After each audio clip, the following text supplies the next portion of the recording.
BFM Business, la librairie de l'écho. Les livres d'hier et de demain. Bonjour Marjorie. Bonjour Emmanuel. Marjorie Adelson, qui est notre bibliothécaire du jour, donc avec un livre, The Millionaire Next Door. Alors c'est le titre même. Oui, c'est le titre qui a été traduit aussi pareil en français. Exactement, mais du coup, voilà. Même dans la version française. Dans la version française. Les surprenants secrets des riches américains. Exactement, c'est le sous-titre. Alors c'est un classique américain dans les ouvrages de finances personnelles. Le livre est sorti en 1996 et il s'est écoulé à plus de 3 millions d'exemplaires. En France. Les Américains adorent. Oui, ils adorent, exactement. Ce genre de... En France, c'est un petit peu moins, ouais. Mais en tout cas, il est disponible depuis 2020. Il s'agit en fait d'une étude sociologique qui a été réalisée sur près de 15 000 millionnaires.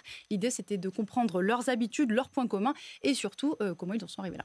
Alors, un mot sur les deux auteurs, Marjorie, Thomas J. Stanley, William D. Danko. Oui, Thomas Stanley, en fait, il est chercheur en sociologie à l'université de Georgie. Depuis toujours, sa spécialité, c'est d'étudier les riches. William Danko, quant à lui, c'est un professeur de marketing à New York. Alors, évidemment, l'intérêt, c'est de percer les secrets de ces riches. Et donc, la première conclusion, quand même, c'est que être riche, c'est d'abord un état d'esprit. Oui, exactement. Initialement, d'ailleurs, la plupart des millionnaires interrogés n'avaient pas de richesse personnelle. Le livre nous montre donc qu'être riche, c'est une attitude. Il faut surtout de la discipline, de la patience, une bonne dose de frugalité. Et surtout, Emmanuel, il faut tout budgétiser. Eh oui. Alors, c'est vrai que ça détonne un petit peu avec l'image qu'on a en France de la richesse, qui est plutôt synonyme d'opulence. Mais voilà, on peut s'enrichir à condition de s'éduquer financièrement. Alors, une des règles que mettent en avant les auteurs, c'est surtout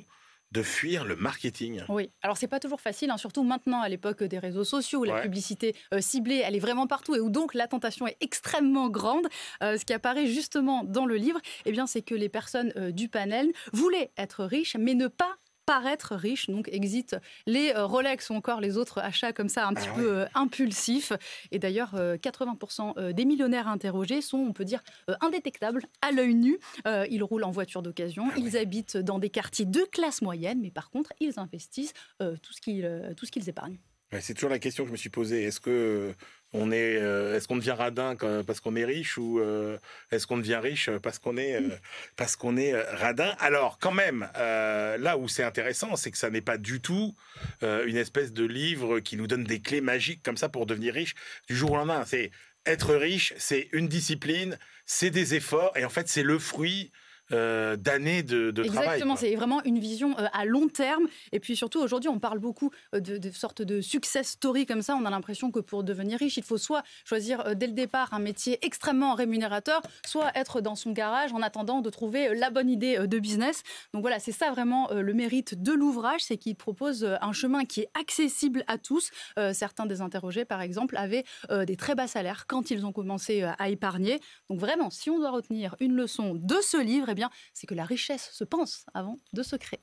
Oui, effectivement. Et puis, c'est plus de la discipline que l'idée géniale. Exactement. En fait. C'est vraiment être régulier et discipliné. Voilà, passionnant. Un livre qui réconfortera les besogneux. Finalement, allez, on part maintenant faire notre tour du monde hebdomadaire, voir si, effectivement, dans quelle zone du monde la fortune nous guette.